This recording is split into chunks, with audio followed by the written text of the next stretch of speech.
Metro ಪ್ರಯಾಣಿಕರಿಗೆ big shock ಅನ್ನ ಕೊಟ್ಟಿದೆ ಬಿಎಂಆರ್ಸಿಎಲ್. ದರ ಏರಿಕೆಯ ಬರೆಯನ್ನ ಹಾಕಿದೆ. ಬಿಎಂಟಿಸಿ, ಕೆಎಸ್ಆರ್ಟಿಸಿ ದರ ಏರಿಕೆಯ ಬಳಿಕ ಈಗ ಮೆಟ್ರೋ ದುಬಾರಿ ಆಗ್ತಾ ಇದೆ. ಮೆಟ್ರೋ ಪ್ರಯಾಣದ ದರದಲ್ಲಿ 46% ದರವನ್ನ ಏರಿಕೆ ಮಾಡಿ ಆದೇಶವನ್ನ ಹೊರಡಿಸಲಾಗಿದೆ. ಸ್ಮಾರ್ಟ್ ಕಾರ್ಡ್ಗಳ ಮೇಲೆ 5% ರಿಯಾಯಿತಿಯನ್ನ ನೀಡ್ತಾ ಇದೆ ಬಿಎಂಆರ್ಸಿಎಲ್. ನಾಳೆಯಿಂದಾನೇ ಜಾರಿಯಾಗ್ತಾ ಇದೆ ಮೆಟ್ರೋದ ಪರಿಷ್ಕೃತ ದರ.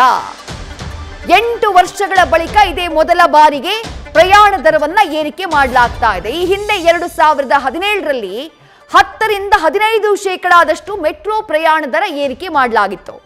ಇದೀಗ ಮತ್ತೆ ಮೆಟ್ರೋ ಪ್ರಯಾಣ ದರವನ್ನ ಏರಿಕೆ ಮಾಡಲಾಗಿತ್ತು. 10, 12, 13% ಅಲ್ಲ, ಬರೋಬ್ಬರಿ 46% ಮೆಟ್ರೋ ಪ್ರಯಾಣ ದರವನ್ನ ಏರಿಕೆ ಮಾಡಿ ಆದೇಶವನ್ನ ಹೊರಡಿಸಲಾಗಿದೆ. ಕೆಳಭಾಗದಲ್ಲಿ ನೀವು ಗಮನಿಸ್ತಾ ಇದ್ದೀರಿ ಮೆಟ್ರೋ ಪ್ರಯಾಣ ದರ ಯಾವ ರೀತಿ ಏರಿಕೆ ಆಗ್ತಾ ಇದೆ ಅಂತ ಹೇಳಿ. ಕನಿಷ್ಠ 10 ರೂಪಾಯಿ ಇರುತ್ತೆ ಪ್ರಯಾಣ ದರ. 2 ಕಿಲೋಮೀಟರ್ ವರೆಗೆ 10 ರೂಪಾಯಿ. 2 ರಿಂದ 4 ಕಿಲೋಮೀಟರ್ ಅಂದ್ರೆ ನೀವು 4 ಕಿಲೋಮೀಟರ್ ಪ್ರಯಾಣ ಮಾಡಿದ್ರೆ 20 ರೂಪಾಯಿ, 30 ರೂಪಾಯಿ, ಹೀಗೆ ದರ ಏರಿಕೆಯಾಗ್ತಾ ಹೋಗುತ್ತೆ. ಆ ಹೊಸ ದರ ಹೇಗಿದೆ ಅನ್ನುವಂತಹ ಪಟ್ಟಿಯನ್ನ ಕೂಡ ನಮ್ಮ ಮೆಟ್ರೋ ಪ್ರಕಟಣೆಯನ್ನ ಹೊರಡಿಸಿದೆ. ತನ್ನ ಎಕ್ಸ್ ಖಾತೆಯಲ್ಲಿ ಅದನ್ನ ಪೋಸ್ಟ್ ಮಾಡಿದೆ. ಈ ಪರಿಷ್ಕೃತ ದರ ಇದೆಯಲ್ಲ, ಇದು ನಾಳೆಯಿಂದಾನೇ ಜಾರಿಯಾಗ್ತಾ ಇದೆ. ಬಹಳ ದಿನಗಳಿಂದ ಮೆಟ್ರೋ ಪ್ರಯಾಣ ದರ ಏರಿಕೆಯಾಗತ್ತೆ ಅನ್ನುವಂತಹ ಚರ್ಚೆ ಇತ್ತು. ಸರ್ಕಾರದ ಅನುಮೋದನೆಗಾಗಿ ಬಿಎಂಆರ್ಸಿಎಲ್ ಕಾಯ್ತಾ ಇತ್ತು. ಈಗ ಬಿಎಂಟಿಸಿ, ಕೆಎಸ್ಆರ್ಟಿಸಿ ದುಬಾರಿಯಾದಂತಹ ನಂತರದಲ್ಲಿ ಈಗ ನಮ್ಮ ಮೆಟ್ರೋ ಕೂಡ ಮೆಟ್ರೋ ಪ್ರಯಾಣ ದರವನ್ನ ಏರಿಕೆ ಮಾಡಿದೆ. ಆ ಪರಿಷ್ಕೃತ ದರವನ್ನ ನೀವು ಗಮನಿಸ್ತಾ ಇದ್ದೀರಿ. 0 ಯಿಂದ 2 ಕಿಲೋಮೀಟರ್ 10 ರೂಪಾಯಿ ಅಂದ್ರೆ ಇನ್ ಮುಂದೆ ಕನಿಷ್ಠ ದರ 10 ರೂಪಾಯಿ ಇರುತ್ತೆ. ಹಾಗೆ 2 ರಿಂದ 4 ಕಿಲೋಮೀಟರ್ ದರ ಏರಿಕೆಯಾಗುತ್ತೆ 20 ರೂಪಾಯಿಗೆ.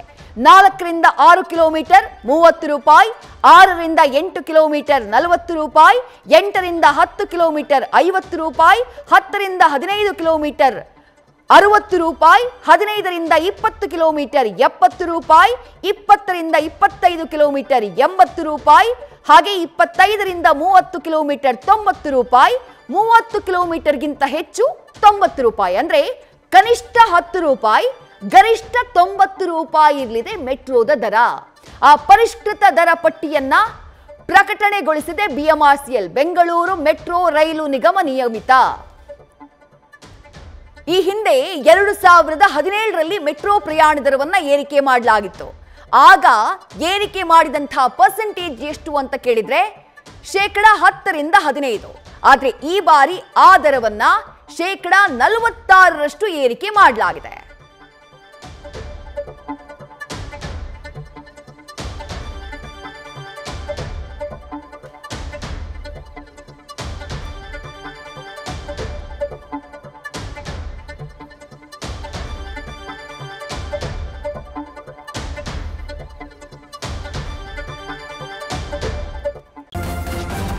ನ್ಯೂಸ್ ಫಸ್ಟ್ ನಿರ್ಭೀತಿಯಿಂದ ನಿಮ್ಮ ಪರವಾಗಿ.